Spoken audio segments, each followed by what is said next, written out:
Welcome जी, आप देख रहे हैं चैंपियंस ट्रॉफी हंगामा। दिस इज़ योर होस्ट इस्मा असलम। सबसे पहले तो मेरी टीम की जानिब से, मेरी जानिब से आप सबको रमज़ान की खुशियाँ बहुत बहुत मुबारक हो। अल्लाह करे ये हम सब के लिए महीना बहुत ही बरकतें लेके आए, रहमतें लेके आए और हमारे लिए निजात का बायस हो। आप सब के लिए बहुत सारी दुआएं और आप सब से हम सब के लिए दुआओं की दरख्वास्त। आज मैच खेला गया जी कराची स्टेडियम में, नेशनल बैंक स्टेडियम कराची में। It was England versus south Africa और इंग्लैंड ने टॉस जीता था, पहले बैटिंग के लिए आए थे।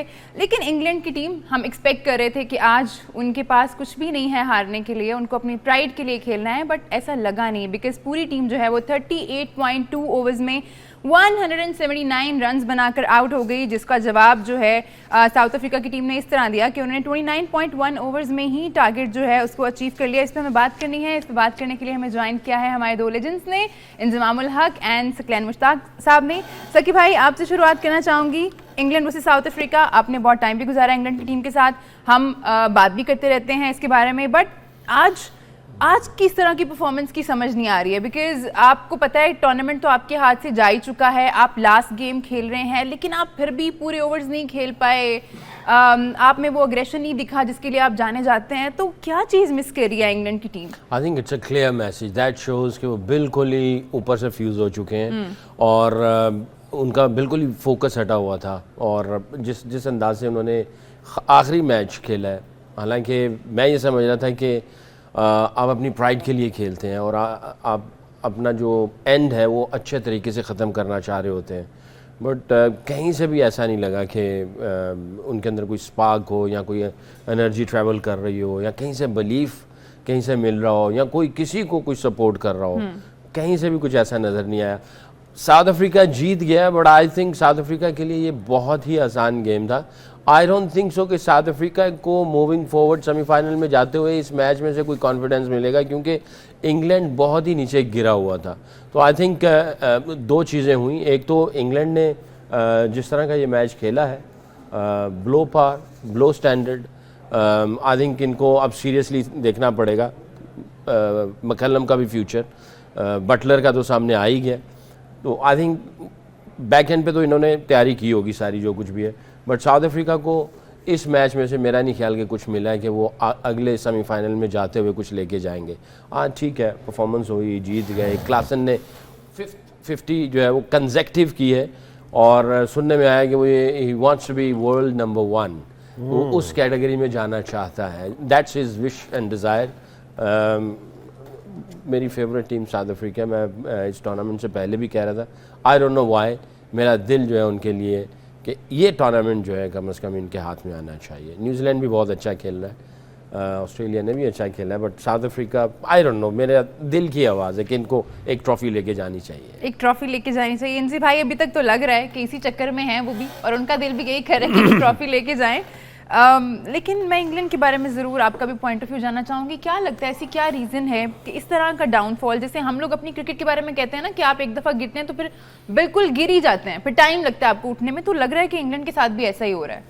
ये जो आज इंग्लैंड का डाउनफॉल था ना, वो इस चीज़ पे था कि इनके कप्तान है ना, लीडर था ना, वो बिल्कुल डाउन था।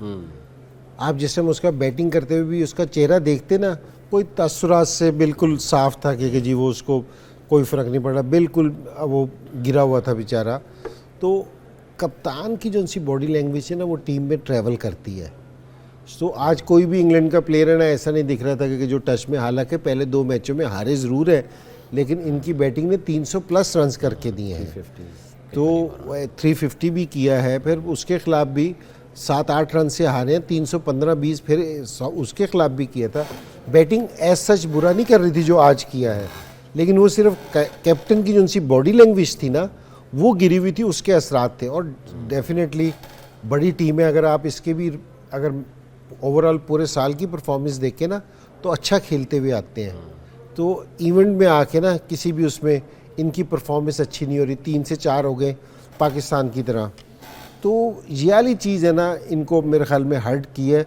और मैंने पहली दफ़ा जिस टाइम मैं ODI का वर्ल्ड कप देख रहा था ना, उस टाइम भी जिस टाइम ये हारे थे ना, इनके ड्रेसिंग रूम में ये वाली सूरत हाल नहीं थी जो मैंने अफगानिस्तान से हारने के बाद इनके ड्रेसिंग रूम में सूरत हाल देखी है ना, वो ऊपर से लेके नीचे तक है ना, सारे ना डाउन हो गए थे। जो रूट की तो आंखों में ऐसा लगा जैसे आंसू भी हैं। और मेरा ये ख्याल है कि जी अभी ये इंग्लैंड की ना शुरुआत हुई है क्योंकि जी जो जोस बटलर ने दिए ना, अभी ये ज़रा वक्त के साथ साथ है ना, गोरे हमारी तरह नहीं आना शुरू करते कि जी खबरें चलनी शुरू होती हैं कि जी चेंजिंग हो गई, नई टीम आ गई, कोच उड़ा दिया, कप्तान इधर हो गए, ये नहीं खबरें देते, इस तरह के नहीं चलता इनका। ये अपने डिसीजन आराम से बैठेंगे, ये पूरा उसको चेक करेंगे कि जी क्या है, उसके बाद ये अपने डिसीजन लेने शुरू करेंगे कि हमने किसको चेंज करना है, अब हमने किस ब्रांड की क्रिकेट खेलनी है, किस तरह हमने आगे चलना है। ये बिल्कुल अपने डिसीजन ये ज़रूर लेंगे इस दफ़ा, क्योंकि इस दफ़ा मुझे लग रहा था कि जी है। और जिस तरह जोस बटलर ने ना, ये भी रुक सकता था, ये नहीं कि नहीं रुक सकता था, लेकिन ये उसने ये नहीं है कि जी उसको बोर्ड ने फोर्स किया कि जी तुम रिटायरमेंट ले लो। हमारे तो पीछे से फ़ोन आते ना कि ले लो वरना हटा देंगे, यहाँ ऐसा नहीं हुआ मेरे ख्याल में। तो उसको खुद ही लगा कि उसने कहा कि मैं खुद ही कंफर्टेबल नहीं हूँ, ठीक है ना। और ये गोरे अक्सर इस तरह भी करते हैं, सकलैन तो बहुत रहा है इनके साथ कि ये रिटायरमेंट भी ले लेते हैं कि जी ठीक है क्विट करते हैं हम क्रिकेट की, कि जी अब है ना हमें नहीं, कि जी मैंने अपनी खिड़की खोल ली, सूरज अच्छा था, ये अच्छा था, तो मैंने कहा इज़ इनफ कि जी ख़त्म कर दी, बस ख़त्म। सही कह रहे हैं। तो लेकिन ये अभी है ना इंग्लैंड की तरफ से ना और चीज़ें देखने को मिलेंगी हमें, मुझे ऐसा लगता है। और इनको भी ये भी कुछ नए लड़कों के साथ आएंगे, नई कैप्टनसी वगैरह के साथ, है ना। ये भी नहीं, ये लोग, मैं माजरत के साथ, तो ये मेरे ख्याल में कुछ यंगस्टर्स की तरफ जाएंगे अब वापसी, यंगस्टर की तरफ जाएंगे। खबरें तो हमारी तरफ भी ऐसी हैं, अपनी तरफ ज़रा बाद में आएंगे। दिल बहुत करता है अपनी तरफ आ जाए, लेकिन अभी इंग्लैंड को डिस्कस करते हैं। ऐसा कि भाई जॉस बटलर ने तो जाहिर है स्टेप डाउन कर दिया कैप्टनसी से, आज एज ए कैप्टन वो अपना लास्ट मैच खेल रहे थे। क्या लगता है कौन बेस्ट सूटेबल कैंडिडेट है जिसको कैप्टन बनाना चाहिए इंग्लैंड की टीम का?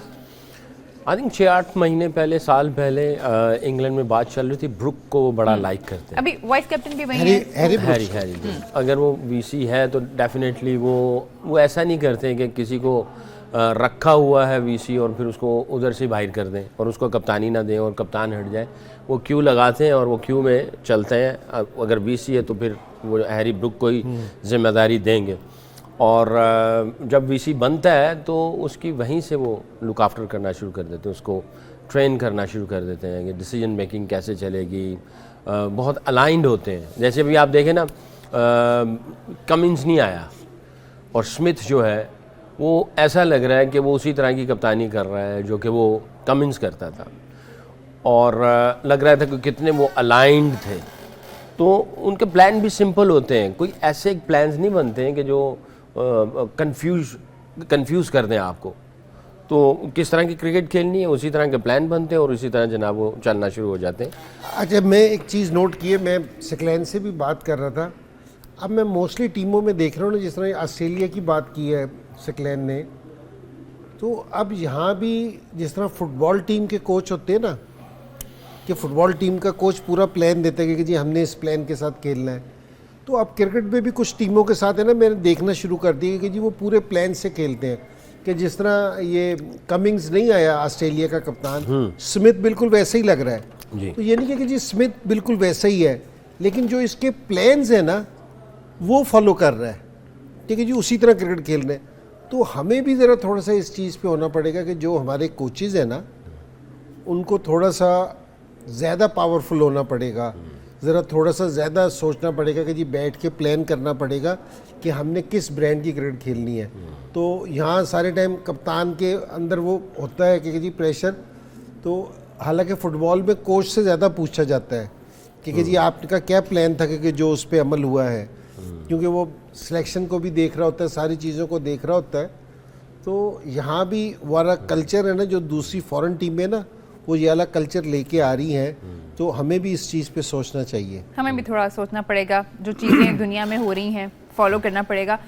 एक चीज़ हम देखते हैं कि हमारे यहाँ भी ऐसा है कि वाइट बॉल का कैप्टन और रेड बॉल का कैप्टन अलग है। ये कितना ज़रूरी है किसी भी टीम के लिए? ज़ाहिर है फॉर्मेट टोटली डिफरेंट हैं, हम लोग तो खैर टेस्ट में बहुत ही पीछे रह गए हैं, बट हम देखते हैं कि ऑस्ट्रेलिया हो, इंग्लैंड हो, इंडिया हो, ये लोग टेस्ट क्रिकेट में बड़ी जान मारते हैं। आई थिंक आइडियली तो यही है कि वाइट को और रेड को थोड़ा सा वो सेपरेट कर ही दिया जाए। दुनिया कर रही है। आप इंडिया को देख लें कि इंडिया का जो है T20 का जो है वो दूसरा है, रोहित शर्मा है, और टेस्ट में जो है वो रोहित है, बट आगे जाके मेरा ख्याल है ये दूसरा कर दिया रोहित शर्मा को नहीं, सूर्या कुमार यादव है, हाँ, तो उधर उन्होंने वो कर दिया है। ऑस्ट्रेलिया में देख लें, उन्होंने अभी रखा हुआ है, बट आई थिंक आगे जाके असल में होता क्या है कि आपको विद इन द टीम भी देखना पड़ता है आपके ना, कि इसमें किस किस्म का आपका माहौल चल रहा है, किस किस्म के प्लेयर हैं, क्या वो कैपेबल है नहीं है। मैं पाकिस्तान के पॉइंट ऑफ व्यू से बात कर रहा हूँ, बाहर वाले तो वो सारी चीज़ें देखते हैं। इंग्लैंड ने तो दोनों को सेपरेट कर दिया था और उन्होंने कहा था कोचेस भी सेपरेट हो जाने चाहिए ताकि वो फुली फोकस उधर रहें और ये फुली फोकस इधर रहें। होना तो यही चाहिए। जब मडल अप होता है तो वो, क्योंकि टेस्ट ख़त्म होता है तो फ़ौरन वनडे आता है, तो आप वहाँ से मेक शिफ्ट जब कर रहे होते हैं तो उसमें थोड़ा सा टाइम लगता है, प्रेपरेशन उस तरह नहीं हो पा रही होती है। तो आइडियली होना ऐसे ही चाहिए, बट ये होता है कि कुछ प्लेयर जो हैं वो चल रहे होते हैं जो कि ऐसे क्लास के प्लेयर होते हैं जो कि तीनों फॉर्मेट में चले जाते हैं। कुछ प्लेयर जो टीम में भी फिट होते हैं, टीम में भी फिट होते हैं, कप्तानी भी दे दी जाती है। हमारी टीम में भी ऐसे ही हैं, कुछ प्लेयर ऐसे हैं जो फिट होते हैं, कुछ ऐसे हैं जो सिर्फ वाइट बॉल के लिए जा रहे हैं। हमारे अलमिया ये है कि हमारे फास्ट बॉलर जो प्राइम इधर वाइट बॉल की तरफ है, उनको टेस्ट क्रिकेट की तरफ भी उसी तरह ही होना चाहिए। पहली प्रायोरिटी इधर रख के फिर उधर जाना चाहिए, बट अनफॉर्चुनेटली हमारे पास टेस्ट मैचेस भी नहीं है इतने ज़्यादा। थोड़ा सा मुझे ना यहाँ एतराज़ है इस चीज़ पे कि जी हम तीनों प्लेयर्स तीनों फॉर्मेट्स में खेल रहे हैं, कुछ प्लेयर्स हैं ऐसे, लेकिन उसकी वजह से ना कि जी हम किसी भी चीज़ में ना आगे नहीं जा सक रहे।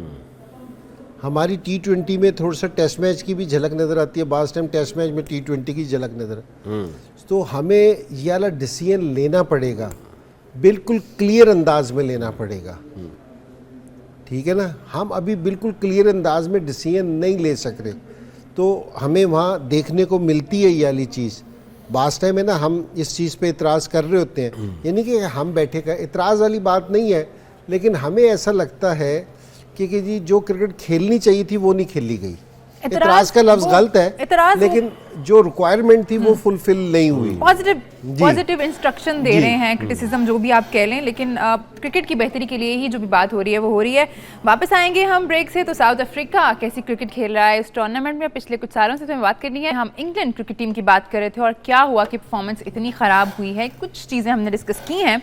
अब मैं चाहूँगी कि हम साउथ अफ्रीका पे आ जाएँ और उनको डिस्कस करें। इंजी भाई, साउथ अफ्रीका तो बहुत ही अच्छी क्रिकेट खेल रही है इस टूर्नामेंट में भी, लास्ट कुछ टूर्नामेंट्स में भी, ऑल्दो नॉकआउट्स में जाके उस तरह से परफॉर्म नहीं कर पाते हैं, बट ओवरऑल अगर हम उनकी परफॉर्मेंस देखें तो बहुत शानदार है। आज भी जिस तरह से उन्होंने चेज़ किया है, क्लासन के 64 आए हैं, डूसन के 72 आए हैं, तो अच्छा कर रहे हैं, और स्पेशली उनके बॉलर्स। अच्छा, पहले साउथ अफ्रीका के साथ ये होता था कि ये सेमीफाइनल में आके ना गिर जाते थे।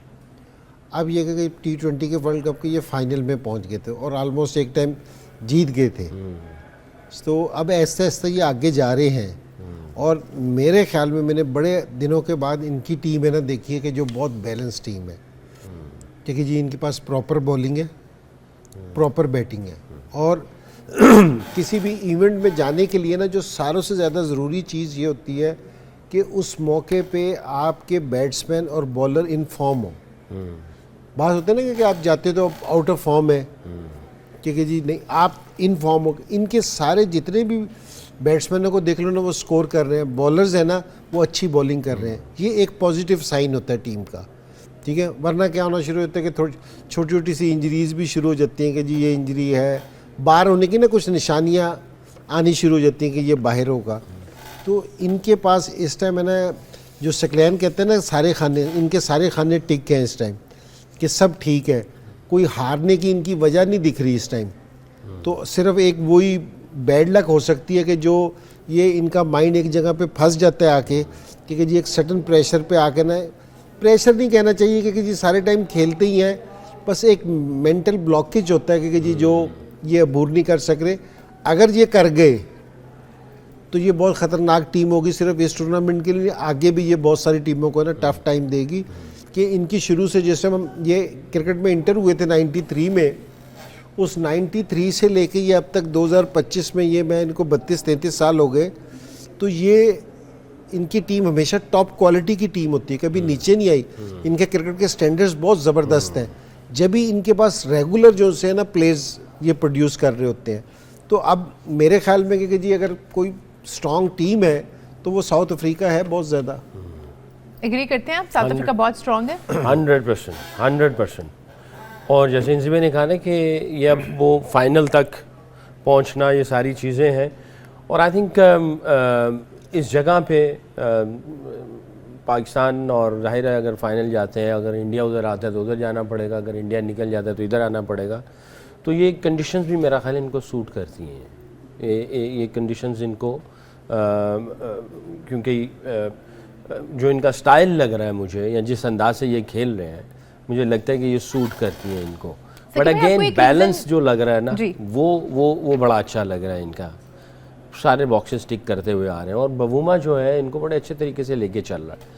और मुझे नहीं लगा कहीं पे भी, क्योंकि बाज़ वक़्त ऐसा होता था कि ख़बरें चलनी शुरू हो जाती थी कि क्योंकि इतने कलर और इतने नॉन कलर और ये और वो, ये आहिस्ता आहिस्ता मुझे लग रहा है ये चीज़ें फेड हो रही हैं, ख़त्म हो रही हैं। और I think we should give credit to the जो पीछे थिंक टैंक बैठा हुआ है, उन्होंने एक फ़िलासफ़ी क्रिएट की हुई है और एक ऐसा माहौल क्रिएट किया हुआ है जिसकी वजह से आपको इनकी टीम जो है ना वो बड़ी आउटस्टैंडिंग किस्म की परफॉर्मेंस नज़र आ रही है। सकी भाई, जैसे इंजी भाई बात करें कि इनकी टीम जो है वो हमेशा बहुत बैलेंस रहती है। आप देखते हैं कि प्लेयर्स आते रहते हैं, आप देख लें बैटर्स तो स्पेशली इनके बहुत ही ख़तरनाक किस्म के आते रहते हैं टाइम टू टाइम। लेकिन फिर भी ऐसी क्या वजह आपको एक लगती है पर्सनली कि ये लोग कभी कोई ट्रॉफी नहीं जीत पाए और हमेशा सेमीफाइनल या फाइनल में, स्पेशली अगर हम बात करें 2023 का जो वर्ल्ड कप था, सॉरी, उसमें इतनी अच्छी क्रिकेट खेलते हुए ये लोग आए। इनका बैटर जो है हर मैच में जो है इतना अच्छा कर रहा था, कोई एक सेंचुरी हमें देखने को मिल जाती थी। और जब सेमीफाइनल में पहुंचे हैं तो फिर लगा ही नहीं कि ये वही टीम है। आई थिंक वही अनलकी कह सकते हैं, कुछ ऐसी चीज़ें हैं जो, या फिर हो सकता है कुछ छोटी छोटी ऐसी कोई मिस्टेक्स कर रहे होंगे प्रेपरेशन के एतबार से, जिसकी वजह से ये कुछ ऐसी चीज़ें होती हैं। बट मुझे पिछला जो वर्ल्ड कप देखा, मुझे लगा ही नहीं था कि ये नहीं जाएंगे, ये जीतेंगे नहीं। कि बस यही टीम है जीतने के लिए। टीवी पे बैठा हुआ था और मैं यही कह रहा था कि लगता है इस मरतबा ले जाएंगे, और इस मरतबा भी वही फीलिंग आ रही है कि ये इस मरतबा इसको लेके जाना चाहिए। तो आई थिंक इम्प्रूव तो किया हुआ है, अभी इनके लड़के भी फिट लग रहे हैं, परफॉर्मेंस दे रहे हैं। इंग्लैंड को जिस तरह से इनकी बॉलिंग अटैक ने आज एग्जीक्यूशन किया है, ठीक है वो गिरे हुए थे बट उन्होंने बिल्कुल ही रुथलेस क्रिकेट खेली है। और बैटिंग करने के लिए आए तो रुथलेस अप्रोच थी उनकी, और उन्होंने जनाब 29 ओवरों में जो है कर आके उन्होंने कहा जाओ जी घर जाओ, ड्रैग ही नहीं किया। तो आई थिंक पूरे पोटेंशियल पे खेल रहे हैं ये। तो ये जो अनलकी या चोकर्स वाला जो इनके ऊपर वो लगा हुआ है, मुझे लग रहा है कि इस मरतबा ये सारे रोने धोने जो है ना वो ख़त्म कर देंगे। इंजी भाई, बड़े मैच का प्रेशर हम हमेशा सुनते हैं। मैं आपसे ज़रूर जानना चाहूँगी, आपने अपने करियर में बहुत बड़े मैचेस खेले हैं, तो क्या वाकई बहुत एक्सटेंसिव किस्म का प्रेशर होता है कि आपको पता है नॉकआउट में हैं आप, लोगों की उम्मीदें बहुत ज़्यादा हैं, तो एडिड प्रेशर होता है इस चीज़ का? नहीं, प्रेशर तो आता ही है। प्रेशर तो आप कोई भी मैच खेल रहे हो ना इंटरनेशनल, मैं आपको इंटरनेशनल तो छोड़े क्लब का मैच भी खेल रहे हो ना तो प्रेशर होता है आप पे। ऐसा नहीं है कि प्रेशर नहीं होता, और जितना बड़ा मैच खेलते हैं उतना प्रेशर है। और आपने अक्सर जो बड़े बड़े कप्तान हैं, बड़े बड़े क्रिकेटर्स गुजरे हैं, उनसे पूछोगे ना कि जी कौन सी टीम जीतेगी, वो कहेगा जी जो प्रेशर को अच्छे तरीके से हैंडल करेगा। तो सारी जो, और बड़ा प्लेयर भी जो ग्रेट प्लेयर होता है उसकी भी यही निशानी होती है, वो टफ हालात में ना तो ऐसा पोज करता है कि जी प्रेशर है ही नहीं है, और वो उसको उसी तरह ही खेलते हैं नॉर्मल। हालांकि वही क्रिकेट है। वो जैसे बात में भी होता है ना कि आप हर रोज़ रात 2 बजे तक जाग रहे होते हो, किसी दिन घर वाले कह देना कि यार वो 2 बजे किसी को लेने जाना है, तो इधर प्रेशर पड़ा ना 12 बजे नींद आ जाती है। ऐसे ही होता है, ऐसे है ना, तो ये प्रेशर है। तो जिस तरह ही आप पे ना रिस्पॉन्सिबिलिटी आती है ना तो एकदम प्रेशर पड़ता है कि जी एक्स्ट्रा, तो प्रेशर आता है। लेकिन मेरा ये ख्याल है अब इतनी क्रिकेट हो रही है, इतने लोग क्रिकेट खेल रहे हैं, और अब इतने ये साथ होते हैं कि जी जो इस चीज़ को आपसे बातचीत करते हैं, तो मेरा नहीं ख्याल कि जी अब कोई बहुत ज़्यादा इस चीज़ का रह गया है बड़ा। और अब है ना लोग इसको, जैसा सकलैन कह रहे थे ना कि जी एक्साइटिंग चैलेंज था, वो कोहली कह रहा था, अब इस तरह ही लेना चाहिए क्योंकि जी आप इंजॉय करते हैं कि जी बड़े मैच में आपने सेमीफाइनल में स्कोर कर रखा हो, फाइनल में स्कोर कर रखा हो, आप इंजॉय करते हैं अपनी परफॉर्मेंस को।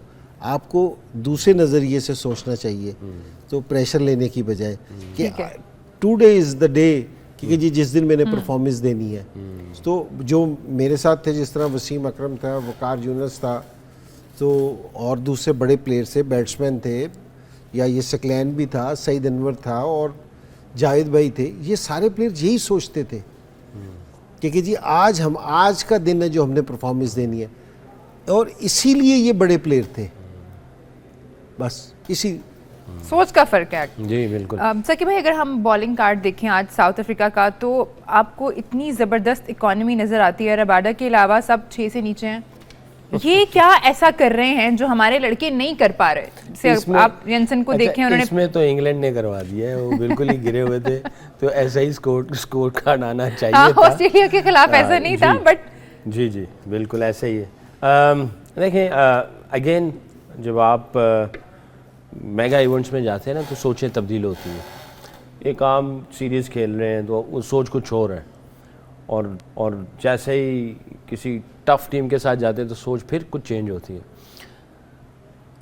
अगर आप गूगल में डालेंगे ना, तो 24 घंटों में इंसानी दिमाग के ऊपर कितनी सोचों का गलबा है नाउअडेज, आजकल, तो रिसर्च ये कहती है अप्रॉक्सीमेटली 60,000 24 घंटों में सोचें आती हैं, 24 घंटों में, और रिपीटेबल सोचें आती हैं। और अगर आप पॉजिटिव सोच रहे हैं तो पॉजिटिव सोचें आपके दिमाग में आएंगे, अगर आप नेगेटिव सोच रहे हैं तो नेगेटिव आएंगे। अप्रॉक्सीमेटली 60, कहीं पे भी कहीं आपको 60 से भी ज़्यादा सोचें आएंगी। बंदा सोया हुआ है, उठता है, 2 या 3 सेकंड एम्प्टी होता है उसका माइंड, ख्याल आता है वो मैंने काम पे जाना है, तो सारी काम की सोचें आना शुरू हो जाती हैं। अब जा रहा है वो नाश्ता करने के लिए या तैयार होने के लिए, सोचें चल रही हैं। तो जब आपने जिसकी तैयारी करनी है, अगर उसकी सोच के ऊपर मरकूज़ हैं, तो आप उसकी सोच की गहराई में जाएंगे और आपको उधर से सलूशन मिलेगा।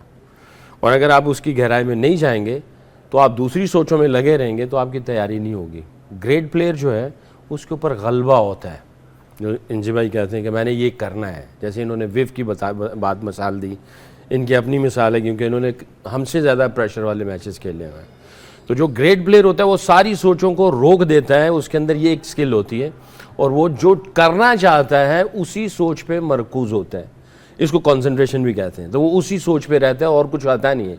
उस सोच के अंदर वो मैच भी खेल रहा होता है, वो जो सारी सिचुएशंस आती हैं वो उसके अंदर ट्रैवल कर रहा होता है, और वो जो चीज़ें उसके चैलेंजेस बनते हैं उनके वो सलूशन ढूंढता है दिमाग के अंदर, उनको इधर उधर करके और अपने रास्ते सोच के अंदर निकालते हैं। जब वो खेलने के लिए आता है तो वो डिफरेंट हो जाता है।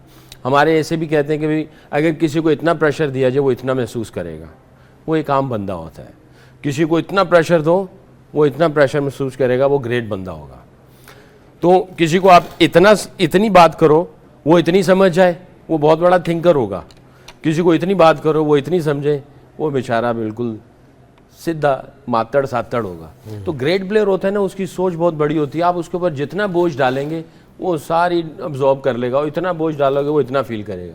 और एक टाइम ऐसा भी आ जाता है कि वो इतना भी फील नहीं करता, वो लगते ही नहीं है उसको।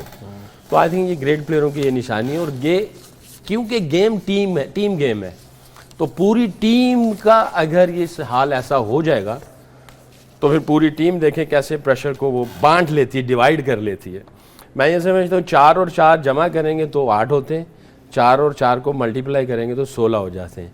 तो वो जो दिन आता है प्रेशर वाला वो 16 वाला है, 8 वाला नहीं है। तो बड़ा खिलाड़ी उसको मल्टीप्लाई कर जाता है। और 4 को 7 लिख दे तो 44 हो जाए। 44 हो जाता है। क्या बात है।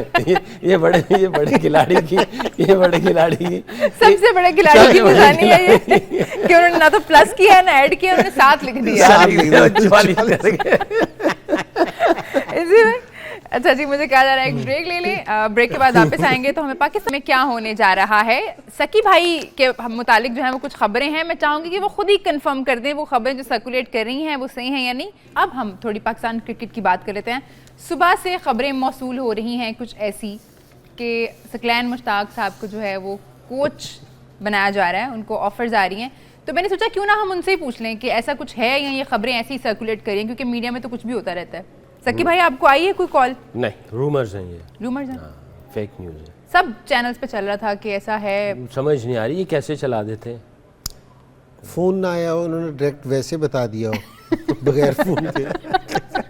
आपने पूछा ना फ़ोन आया हो, जगह नहीं आया, फ़ोन तो नहीं आया। हाँ, तो हो सकता है इन पर्सन आके हाँ, बताया हो, in person घर आए बता हो। के बताया। ये भी हो सकता है। ऐसा कुछ नहीं, मुझे भी मैसेजेस आए हैं, मैंने कहा ये फेक न्यूज़ है, rumor। फेक न्यूज़ है। हाँ। अच्छा सखी भाई, मैं आपसे ये जानना चाहूँगी, इतनी खबरें चल रही हैं कि हम जो अगली हमारी सीरीज़ है न्यूजीलैंड जाके हमें खेलना है, उसमें नए लड़कों के चांसेस हैं, हो सकता है पुराने वाले जो हैं वो खुद रेस्ट कर लें या उनको रेस्ट कराया जाए। तो क्या लगता है कौन से ऐसे प्लेयर्स हैं, बिकॉज आपने रिसेंटली काम किया है लड़कों के साथ, आप चैंपियंस कप को देख रहे हैं, तो उसमें क्या लगता है हमारे पास है इतनी गुंजाइश कि हम इनको रेस्ट कराएं, नए लड़कों को लेके जाएं, बन जाएगी हमारी टीम? हाँ, बन तो जाएगी, ऐसा नहीं कि नहीं परफॉर्म बनेगी। करेगी या नहीं उसकी कोई गारंटी नहीं है। देखिए, जब आप एक्सपेरिमेंट या रीबिल्ड करते हैं ना, तो उसमें आप ज़्यादा मार्जिन ये रखते हैं कि अगर हार भी जाए तो कोई ऐसी बात नहीं। बट मेरा ये मानना है कि आप इस लेवल पे रीबिल्ड एक्सपेरिमेंट्स, मेरा ख्याल है वो इसको जहन से निकाल के यंगस्टर्स वो जो बिल्कुल बने हुए हों, पके हुए हों, और वो वहाँ आपको समझ आती है, फिर आप उनको अपॉर्चुनिटीज़ देनी चाहिए। बहुत जल्दी इतनी अपॉर्चुनिटीज़ नहीं दे देनी चाहिए, मेरी अपनी सोच है। सिलेक्शन कमेटी क्या सोचती है, बोर्ड क्या सोचता है, वो उनकी अपनी वो है, राय है। और मैं ये समझता हूँ कि नीचे वाले टूर्स बहुत ज़्यादा अगर हो जाए, शाहीन के, पाकिस्तान ए के जो कहता हूँ, वो अगर बहुत ज़्यादा हो, डोमेस्टिक क्रिकेट, तगड़ी क्रिकेट खेलें, बहुत सारे आपके पास एविडेंस आ जाए, क्योंकि आपको एविडेंस भी चाहिए होते हैं, तो ये यहाँ पे आप एक्सपेरिमेंट कर सकते हो आगे जाके, क्योंकि हर मैच जो है वो हिस्ट्री बनता है, वो लिखा जाता है, और हर मैच आपकी ब्रांडिंग करता है, आपको रेवेन्यू आता है, आपकी जो है वो पोजीशन को आईसीसी की रैंकिंग में ऊपर लेके जाता है।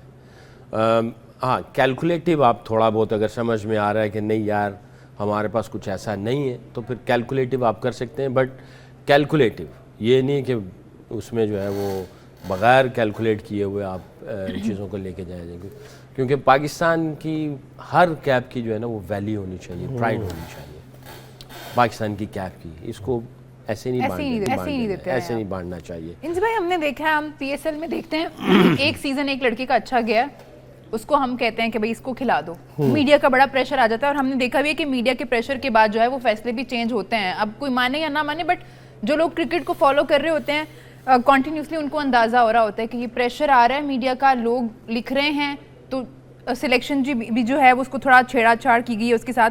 तो ये सही है कि आप लड़कों को पीएसएल के बाद खिला दें और फिर वो लड़के एक दो सीरीज के बाद कहीं नजर भी नहीं आते?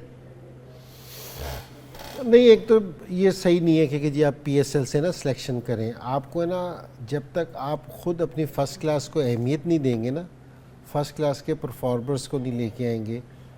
पीएसएल भी हमारा एक इवेंट है जिससे हमें ये पता चलता है कि लड़का टीवी पे आके, लोग जिस टाइम बैठे होते हैं, प्रेशर वाले मैच होते हैं, उसके टेम्परामेंट का पता चलता है। ये भी बड़ा ज़रूरी है क्योंकि जी पीएसएल को हम बिल्कुल इग्नोर नहीं कर सकते क्योंकि जी उसको बिल्कुल ही कह देंगे कि नहीं जी पीएसएल, लेकिन उसकी फ़र्स्ट क्लास की परफॉर्मेंस भी देखनी चाहिए और उसको फ़ौरन नहीं खिलाना चाहिए। अगर अच्छा है उसको आप नज़रों में रखें, उसको तैयार करें, जिस तरह ये भी सकलैन ने कहा है ना कि उसको बिल्कुल तैयार करें उस चीज़ को, ताकि वो फिर जिस टाइम इंटरनेशनल क्रिकेट में आए ना तो उसको फेलियर का झटका ना लगे क्योंकि जी वो आके फेल हो गया। ये ज़रा थोड़ा सा जो उनसे ये कहते हैं ना कि रीबिल्डिंग प्रोसेस है, ये जूनियर हैं, ये सीख रहे हैं, ये ज़रा मेक श्योर करें कि इस चीज़ को, क्योंकि ये परफॉर्म करने की जगह है। आप परफॉर्मेंस के साथ सीखते हैं, ये नहीं है कि जी सिर्फ आप सीख रहे हैं और चल रहा है काम। दुनिया की कोई टीम भी इस तरह की सिलेक्शन नहीं करती कि जी वो हारने के बाद कभी किसी का सुना है कि जी हम सीख रहे हैं। जो सीख रहे हैं ना, जो वो फिर इधर ही रहते हैं, और जो परफॉर्मेंस करते हैं क्योंकि जी परफॉर्म करने हंसते हैं। ये पहले भी एक दफ़ा जैसे मैं कप्तान बना था तो ये इन्होंने रीबिल्डिंग प्रोसेस शुरू किया था, तो वो सीरीज़ में लड़का 18 करता था, 20 करता था, वो कह रहे जी सीख रहा है, रीबिल्डिंग प्रोसेस है। मैंने कहा भाई जीतेंगे किस टाइम? अगर लड़के के जहन में यही डाल दिया तो मैंने कहा कि उससे कहोगे ये परफॉर्मेंस की जगह है, परफॉर्म करोगे तो यहाँ स्टे करोगे, बग़ैर परफॉर्मेंस के स्टे। ये बात है ना, जूनियर के लिए भी है और सीनियर के लिए भी है। ठीक है। बात में हम सिर्फ जूनियर पे अप्लाई करते हैं, सीनियर पे अप्लाई नहीं करते। लेकिन ये मेक श्योर करें कि ये परफॉर्मेंस की जगह है, जो परफॉर्म करेगा, जो टी और परफॉर्मेंस किसको कहते हैं? परफॉर्मेंस इसको नहीं कहते कि आपने 70 रन्स किए हैं या आपने 5 आउट किए हैं। ये लोग ज़रा समझे इस बात को कि इसको परफॉर्मेंस उसको कहते हैं जो टीम की रिक्वायरमेंट है। अगर आप वो फुलफिल करते हो, बेशक आपका स्कोर 20 हो, तो ये इसको परफॉर्मेंस कहते हैं। अगर आपकी कंट्रीब्यूशन जीतने में जा रही है, जीतने में है, तो ये नहीं कि जी इंडिविजुअल आप परफॉर्मेंस किया, आपने 100 कर दिया है, आपने 5 आउट कर दिए हैं, तो टीम अगर विनिंग स्टैंड पे नहीं आई तो उस सेंचुरी का और उस 5 आउट का परफॉर्मेंस को ज़रा क्लियर करेंगे कि जी परफॉर्मेंस कहते किसको है। अभी तक हमारे बहुत सारे लोगों को इस चीज़ का भी आइडिया नहीं है। ठीक है जी बिल्कुल ठीक है जी, थोड़े से ब्रेक पे जा रहे हैं। ब्रेक के बाद जब वापस आएंगे तो हम डिस्कस करेंगे क्या कप्तान को ड्रॉप किया जा सकता है? अगर उनकी परफॉर्मेंस अच्छी नहीं है तो आप उनको ड्रॉप कर सकते हैं या नहीं? टीम पे क्या असर होता है इसका? कप्तान को आप ड्रॉप कर सकते हैं बिकॉज खबरें तो आ रही हैं ऐसी। अब वो खबरों में कितनी सच्चाई है कितनी नहीं है, इस चैंपियंस ट्रॉफी के ख़त्म होने के बाद हमें अंदाज़ा होगा। सकी भाई, कप्तान को ड्रॉप कर सकते हैं आप जब कप्तान की परफॉर्मेंस इतनी ख़राब है? आप इस टीम की बात कर मैं रिजवान की बात कर रही हूँ। अच्छा, ओह देखें, आइडियल तो ये होता है, आइडियल जो सिचुएशन होती है, आप किसी को भी कप्तान बनाते हैं तो आप उसको एक आध सीरीज़ नहीं देख रहे होते अगर कोई इस जगह पे आता है। अगर एक सीरीज़ के बाद आप हटा रहे हैं तो इसका मतलब ये है कि आपकी पीछे तैयारी पूरी नहीं थी। टेक्निकली देखा जाए, जब आपने, ऑस्ट्रेलिया ने कभी ऐसा नहीं किया। हाँ, टिम पेन आया थोड़ी देर के लिए और न्यूजीलैंड का ली जमॉन आया, तो उस वक्त उनके पास कोई मटेरियल ही नहीं था। आई थिंक वो उसकी एज भी ज़्यादा थी। उसको लेके आए ली जमॉन को, उन्होंने कहा भी ये 1-2 सीरीज़ है। जब वो उनको मिल गया, गालिबन फ्लेमिंग आया, तो ली जमॉन फारिग और वो फिर फ्लेमिंग लेके कोई 10 साल तक बहुत लंबा टाइम के लिए लंबा टाइम गया। फिर इसी तरह स्मिथ आया ऑस्ट्रेलिया में, साउथ अफ्रीका में। तो ये इतना इम्पोर्टेंट रोल होता है, इसको ऐसा ना हो कि एक एक सीरीज़ जो है ना इस तरह की जाए। सॉलिड इकदाम हो, ये सॉलिड प्लानिंग बताया जा रहा है, विजन बताया जा रहा है कि आप कितनी आगे तक देख रहे हो। और अगर आगे तक नहीं देख रहे हैं तो फिर हमारे जो है ना वो शॉर्ट गोल्स रहेंगे, हम लोग सीरीज़ बाय सीरीज़ देखते रहेंगे। तो क्या आया, सीरीज़ बाय सीरीज़ देखना है, ठीक है, या इसको लॉन्ग देखना है? आपको पीछे से सारा प्लान करना है, बस फेस नहीं हटाएं। सकी भाई का ये कहना है। इनसे भाई, आपको लगता है रिजवान को ड्रॉप कर सकते हैं इस तरह की परफॉर्मेंस पे? नहीं, देखिए परफॉर्मेंस पे ड्रॉप करने वाली बात नहीं, परफॉर्मेंस तो किसी की भी अच्छी नहीं है, ठीक है ना। परफॉर्मेंस की अगर बात करेंगे ना तो किसी की भी अच्छी नहीं है। जो सकलैन बात कर रहे हैं ना, वो ये कर रहे हैं कि जी बात ड्रॉप करने की नहीं है किसी को, बात ये है कि आप प्लान क्या कर रहे हैं, ठीक है ना। आप रिजवान को हटा दिया, दूसरे को कप्तान लिया, न्यूजीलैंड हार गए तो फिर उसको भी हटाएंगे, ठीक है, फिर तीसरे को लेके आएंगे, ये नहीं है। आप प्लान क्या कर रहे हैं? जिस तरह इसने स्मिथ की मिसाल दी ना, स्मिथ को बहुत यंग एज में ले आए थे, लेकिन उन्होंने फिर उसको ना कैरी किया। शुरू में उसको फतवात नहीं मिली, लेकिन उनको फिर लंबा किया, फिर उन्होंने 10 साल उसने कैप्टनसी की। आप प्लान करें बैठ के। मैं ये कह रहा हूँ कि जी ये आप है ना रगड़ा ना लगाएं किसी को भी, किसी भी कप्तान को तो छोड़े, मैं तो किसी स्टाफ को, किसी कोचिंग स्टाफ को या किसी सिलेक्शन स्टाफ को या प्लेयर्स को, आप पहले आराम से बैठें और सोचेंगे कि जी हमारे पास हमने करना क्या है, हमने जाना किस सिमत में है। जिस टाइम फिर आप डिसाइड कर लेंगे ना ये चीज़, तो आपके लिए बड़ा आसान हो जाएगा कि जी आपने किसको रखना है और किसके साथ आपने नहीं जाना, ये आपके लिए आसान हो जाएगा। वरना अगर यही वाली आप काम करते रहेंगे कि जी चलो जी ठीक है, बस ये वाला काम ना करें कि जहाँ पंचर हो वहीं दुकान खोल दी, ये ना करें प्लीज। ठीक है एनसी भाई, हमेशा बात करते हैं कि पहले आपको डिफाइन करना पड़ेगा कि आपने क्रिकेट खेलनी कैसे है। आप प्लेयर्स को मैसेज कन्वे करें कि हमें ऐसी क्रिकेट चाहिए, हमारा ये प्लान है। तो ये सब हम डिस्कस कर रहे थे। कल भी बहुत इंपॉर्टेंट मैच है, कल इट्स इंडिया वर्सेस न्यूजीलैंड। फिर डिसाइड होगा कि कौन सी टीम जो है सेमीफाइनल में दूसरी टीम जो कौन सी होगी इसका सामना करेगी। अभी प्रोग्राम का वक्त जो है वो खत्म हो गया है। Thank you so much gentleman, आप लोगों का भी बहुत शुक्रिया प्रोग्राम में हमें ज्वाइन करने का। आपसे हमारी मुलाकात होगी दोपहर 1 बजे। अपना बहुत ख्याल रखिए, देखते रहिए सिटी न्यूज़ नेटवर्क।